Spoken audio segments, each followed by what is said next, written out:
We were sitting in our friend's living room when Danielle turned to me and said, "Can you just sit quietly for a minute and stop trying to be funny? Everyone's already laughing, just not at you." I smiled, but something in her tone switched off the lights in the room, at least for me. It was a Saturday night at Sarah and Jason's place, our mutual friends, practically family. We've known them for 6 years now, back when house parties meant plastic cups and a guitar leaning in the corner, not cheese boards and vinyl playing in the background. They live in Butchertown, 3rd floor of a renovated brick building that used to be a meat market. The entrance is this old metal staircase that shakes like a memory. Inside, it's Pinterest perfect. Open kitchen, candles on the table, houseplants everywhere, and Jason pouring local craft beer like he brewed it himself. It started out fine. Sarah joked about work. Jason played the role of charming host. I felt okay too. Made a comment about how Danielle micromanages everything, even at home. She rolled her eyes but didn't seem mad. Everyone laughed. Then it happened. She was telling a story about our trip to Indianapolis, how we got lost and I refused to listen to the GPS. I chimed in with a quick clarification, just to say the GPS was trying to lead us through a construction zone, and she still insisted we follow it. It was lighthearted, friendly. And that's when she turned, looked right at me and said it. Flat, sharp. "Can you just sit quietly for a minute and stop trying to be funny? Everyone's already laughing, just not at you." Jason froze mid-sip. Sarah looked away. Someone cleared their throat. Even the music felt like it dropped a few notches. I smiled, reflexively, like someone had slapped a jester's hat on my head and said, "Okay, now dance," but quieter. Everything moved on as if nothing had happened. Someone joked about spilled wine. Someone else changed the subject to Netflix shows. I took a sip of the IPA, bitter, citrusy, like something designed to make you aware of your tongue. I didn't say much for the rest of the night. On the way home, quiet. Drizzle outside, Market Street glowing with wet street lamps. Danielle said, "You always ruin things, especially around other people. Can't you just stay quiet for once?" I wanted to ask what exactly I ruined, but I didn't open my mouth. I stayed quiet, not because I didn't know what to say, but because I was scared anything I said would be wrong, or too sensitive, or embarrassing. Take your pick. Back home, she took off her coat, went to the kitchen, poured herself the last of the wine. I untangled her scarf from the coat rack, hung up our jackets, and noticed hers had slipped to the floor. I picked it up. Routine. But something was off. I waited until she fell asleep. Lay in bed, turned to face the wall, my back to her, watching the patterns from the streetlights flicker on the ceiling. I replayed the moment again. Her voice, the tone. And somehow I felt like I'd heard it before. Maybe not the exact words, but the shape of it. That same dull echo. And then the thought hit me. They're our friends. Or, are they just hers now? The next morning she was cheerful as always. Alarm at 7:15, shower, her pop music playlist in the bathroom, the usual hustle. She asked if I wanted oatmeal, which she never offers. I said I wasn't hungry. She shrugged and disappeared into the bedroom with her blow-dryer. I sat at the kitchen table, opened my laptop, but didn't read any of the emails, just stared at the blinking cursor in the search bar. Sometimes you stay silent because you want to avoid a fight. Other times, you stay silent because you finally start observing. That was the day I started. I don't know exactly when the shift happened. Maybe it was this moment, maybe earlier. But that night was the first time I didn't want things to just blow over. I wanted to understand what was being done to me, not emotionally, practically. Like someone turned on a desk lamp inside my head and said, "Look, this is what it looks like from outside." and now I can't unsee it. I started catching myself checking my phone not like before, not out of habit, but more like bracing for impact. Not, oh, someone messaged, but what now? It wasn't a routine thing. It was like my body remembered something my mind hadn't caught up with yet. It was especially obvious at work. Just sitting there, staring at spreadsheets, half listening to meetings, but all the while low-key waiting for that kind of message. Something like, "You embarrassed me again." Just not out loud this time. Yesterday, my coworker Troy asked if I wanted to grab lunch, said I seemed kind of off lately. I told him I was busy, but really I couldn't stop replaying what happened at Sarah's house. The story, the tone, the way she made me the joke and no one blinked. Friday morning, Danielle messaged me saying she'd be meeting up with some coworkers for drinks, asked if I wanted to join, said it'd be fun. Then she added, "Just please don't try to be funny, okay? Just be yourself but quiet." I read it and almost laughed. Not because it was funny, but because I didn't even know how else to react. It wasn't a suggestion. It was a set of rules. The bar was in the Highlands. Dim lighting, wood paneling, new age cocktails with rosemary sprigs and burnt pineapple rim. It was crowded and loud and full of people who still wore their business casual like armor, even at 7 p.m. I felt like a guy who accidentally walked into someone else's office party. The type who came with a +1 and now has nowhere to stand. Danielle was glowing. People knew her, came up to say hi, talked shop, praised her latest campaign. One guy, Brent, beard and iPad in hand, acted like a talk show host, loud, charming, a little too polished. She laughed at everything he said. Then she started telling this story about how we went to Hilton Head and I somehow forgot where we parked the car 3 times. Except it only happened once, and we laughed about it back then. But now she made it sound like I was this absent-minded kid she had to manage. "That's just him," she added. "Adorable, but totally lost." Everyone cracked up. Someone even smacked the table. I smiled, automatically. Inside, it got real quiet and cold, like I stepped outside of myself and just watched the scene from a distance. And I saw it. I'm not a husband, not a partner. I'm a prop, a character in her set piece. And no one even considered that maybe it wasn't funny. Later, Brent said something about her having an effortless energy, and that she was someone you just wanted to be around. She replied, "You just get me." I didn't flinch, just noted it. Not the first time. I've seen her talk like that before. I just didn't give it weight, or didn't want to. Back home, I wasn't mad. It didn't even hurt. I just felt drained, like I'd run a marathon wearing a backpack full of spoiled food. I was boiling water for tea when I asked her, "Why'd you tell that Hilton story?" She shrugged and said, "You need to learn to laugh at yourself. It's freeing." I wonder, freeing for who, exactly? I walked to the bedroom, then came back, grabbed this old notebook I'd had since college and wrote, Highlands, laughter, Hilton story, Brent, silent, not because weak. It was the first time I wanted to write something down, not to process or analyze or forget, but to mark it, just to say to myself later, "You're not crazy? This actually happened."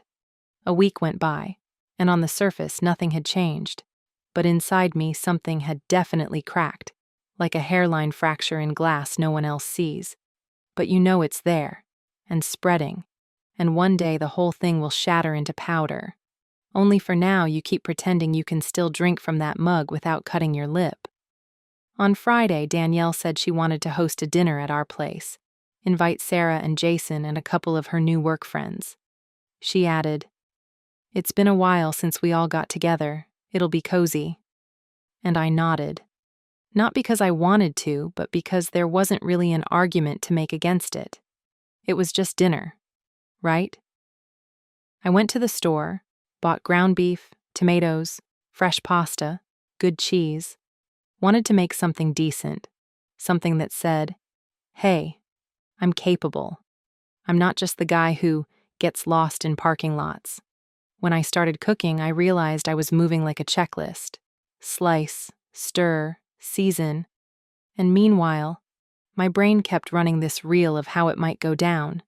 Who would say what, where they'd laugh, and how I'd probably be back to playing the background character in someone else's monologue. Dinner started off fine. White wine, jokes. Someone talked about a trip to Mexico. Danielle was sitting across from me, next to Sarah, when she suddenly brought up this night at a restaurant where I dropped a plate of risotto. She told it like I'd practically juggled the dish and made a mess, adding, "Classic Evan, always making moments unforgettable, just not in the way you'd hope." Everyone laughed. So did I, outwardly.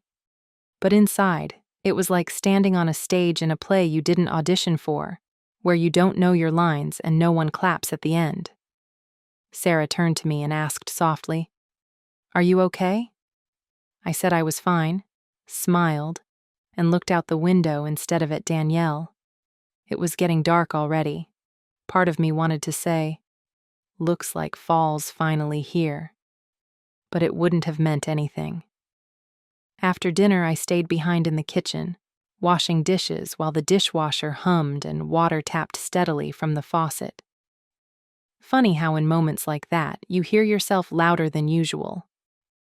Sarah came in to help, grabbed a towel, dried a couple of glasses, and then quietly said, "You deserve not to be laughed at." I almost dropped a plate. I thanked her and nodded, didn't explain anything, not because I didn't want to, but because if I started, I wasn't sure I'd stop.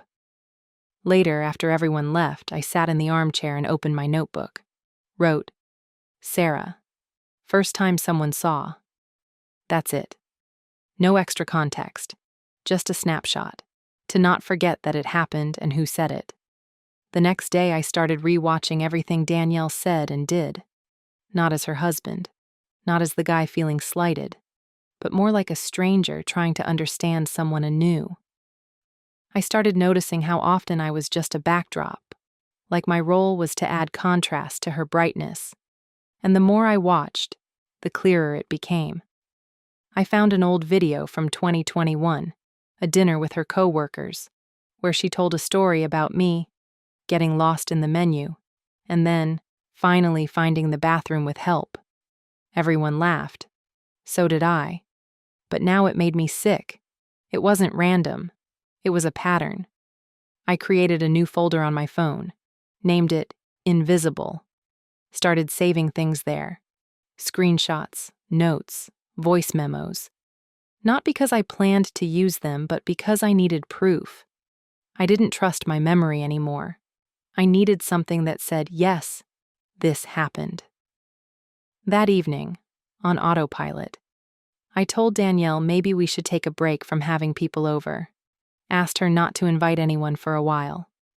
She looked at me like I'd suggested putting a goat in our bedroom, then smirked and said, "You're getting socially anxious, or just boring." I didn't respond, just closed my laptop, and didn't look her way the rest of the night. That day I came home later than usual, an hour, maybe more. Stayed in the office not because of work, but because I genuinely didn't feel like rushing back to a place that felt more like a performance than a home, where I wasn't even part of the cast anymore. The hallway light was on. The kitchen smelled faintly of basil, and there were 2 mugs in the sink. One mine, the other with lipstick smudges in a shade Danielle hadn't worn in at least a year. I noticed right away, but said nothing. Just dropped my bag in the corner, hung up my coat, and walked toward the study to change. But the door was ajar, and her work laptop, a gray Dell with a WeWork sticker, was still on the desk, screen lit, cursor blinking in the corner. I usually never touch her things, never even look if I can help it. Old habit. You don't mess with what's not yours. But this time I caught a glimpse. A folder was open. Photos. And the last image was right there. Her and Brent. A bar. He leaned in close. She was looking straight into the camera, mouth slightly open. Too close. Too warm. I held my breath for 10 seconds, maybe more, then sat down, plugged in a flash drive, and copied the whole album. Not because I had a plan, just because it felt necessary. I opened a few more at random. Beach, cafe, hotel lobby. No kissing, no nudity, but also not just colleagues. It was a world. One I wasn't in. I shut everything down, walked to our bedroom, and for the first time in months I opened my own computer. Not to watch something, not to game, but to log into our bank.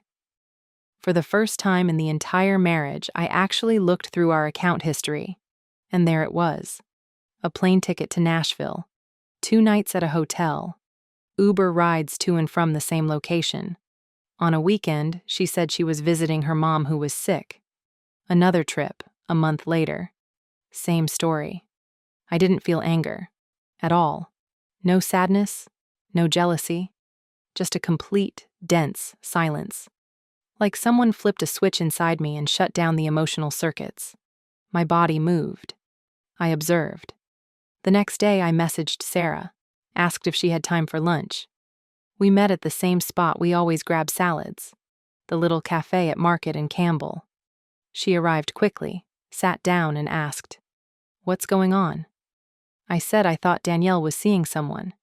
She didn't ask, "Why do you think that?" She just looked down and said, "I'm not surprised. I'm sorry." That was enough. After that, everything moved like steps on a quiet checklist. I rented a P.O. box, opened a safety deposit box, created a new temporary account. I backed up Danielle's phone. Yes. Secretly. Yes. Ethically gray. But at that point, I didn't know how else to be sure I wasn't making it all up in my head. I made a copy of our apartment keys, reached out to a lawyer, not to file, not yet, just to ask what my rights would be if I left. I didn't want revenge. I didn't want to hurt her back. I just wanted out. Quietly. No speech. No slammed doors. When she came home Friday, she brought wine, rosé, the kind she used to hate, and told me she'd booked us a trip in August, called it a second honeymoon. I said, "Nice, I'll check my PTO." She was in a great mood, put on music, danced around the kitchen, said, "I'm so happy we're reconnecting again." I nodded, and made a note in my head. May 14th. That would be the day. My day. When I'd just get up and go. Literally. I left early Saturday morning just like I said I would, supposedly for a conference in Chicago. But in reality, I drove to Crescent Hill, where I had already rented a small apartment with a dim kitchen light and a cheap month-to-month lease. The walls gray, the air heavy but scentless, which somehow made it easier to breathe, like I'd finally entered a place where no one ever told me I was a joke. Not even as a joke. I left a short note on the kitchen counter with just 4 words. Gone. I'm okay. Next to it, I placed a single key, old and a little scratched, then closed the door quietly. No drama, no grand exit, just like leaving an office where everything's already over except the habit of showing up. I turned off my phone right away in the car because I already knew. I didn't want to know what was going to happen next, wasn't ready for the moment the first message would land, and I sure as hell didn't want to hear her voice on the other end. Not because she missed me, but because something had broken from her side of the script. The first 3 days, I barely spoke to anyone. Walked to a corner cafe overlooking the intersection, drank black coffee out of paper cups, scrolled through old articles on my phone. Sometimes just stared out the window like I was waiting for the world to react. But of course it didn't. Because for Louisville, nothing had happened. Only for me. On the 4th day, when I turned on the Wi-Fi, the messages came in like gunfire. Rapid, chaotic, one after another, each one trying to pull me back, From Danielle, from her friends, even from her parents, not mine. And every one of them was either panic, guilt play, or fake concern, like, is he okay? Even though they all knew better. She even posted on Facebook that I'd disappeared, said I might be depressed, said she was worried and asked people to pray, attached a photo from that dinner where I was smiling like a lamp in the corner. Sarah sent me a screenshot and asked if I'd seen it. I just replied, I'm alive. A week later, she came to my office. Not the day I expected, not in a mood I was ready for, but I managed to hide in a meeting room and told security to say they didn't know who she was, that I wasn't in. That evening, I got a security alert from Google saying someone had tried to access my personal email from her iPad. I wasn't surprised. I just opened a new folder on my phone, called it Threats, Screenshots, Access Attempts, Comments, all of it. Right there. When I met up with Sarah at the cafe and told her about it, she looked at me calm, not shocked, just tired, and said something that spun in my head for the next 2 days straight. She's not afraid that you left. She's afraid that you're not listening anymore. That was the first time I wondered, what if that was really the point all along? That it didn't matter where I was, just that I wasn't part of the soundtrack anymore. Not someone to laugh on cue. Not someone to nod and keep quiet. Not part of the script. Not a target. Not a prop. And for the first time, it got quiet. 2 months have passed. Not a long time by any standard, but somehow it feels like I've lived a separate life since then. Like I came up from underwater and everything around me is quieter now, softer, no longer scraping against me like it used to. I live alone, in the same neighborhood, in a small apartment with gray curtains, the air always smelling faintly of coffee and floor cleaner, working remotely, trying to stick to a rhythm I made up for myself. Shower in the morning, then work. After lunch, a walk through Cherokee Park where it smells like damp leaves, soil, and something that almost resembles peace. Sometimes I just sit on a bench by the path, listening to kids chase squirrels, watching some neighbor's dog sniff frantically at something I'll never be able to smell. That's where I met Lynn. She was walking with a book in hand, a real one, not a phone. Turns out she's a librarian, works at the branch on Bardstown Road. Quiet, short blonde hair, eyes that seem like they've never hurried a day in their life. We started talking by accident, then started doing it on purpose. She loves astronomy, she told me. She divorced 2 years ago. No yelling, no scandal. Just a long, quiet ending that lingered like tea left in the mug too long. On what might have been our first date, we sat in a cafe that serves salted caramel pie, and she looked at me and said, "You really listen." And I realized I wasn't waiting for it to become a trap, wasn't bracing for it to twist into a punchline or a subtle jab. I was just listening, just sitting, just breathing. No one was asking me to be funnier, louder, or more interesting. Last week, a letter came from Danielle, 8 handwritten pages, neat and almost childlike. It had everything: complaints, justifications, accusations, a little regret, lines about hard times, and phrases like, "You surrendered to silence," but not a single question. Not one, "How are you?" Not one, "What now?" I didn't write back, just put it in a box labeled Documents, the same one that holds old lease agreements, spare keys, and a faded receipt from our apartment deposit. My lawyer said the final process would be quick. With this file, she can't contest anything, he told me. And for the first time in this whole ordeal, I didn't feel anxious or relieved. Just still.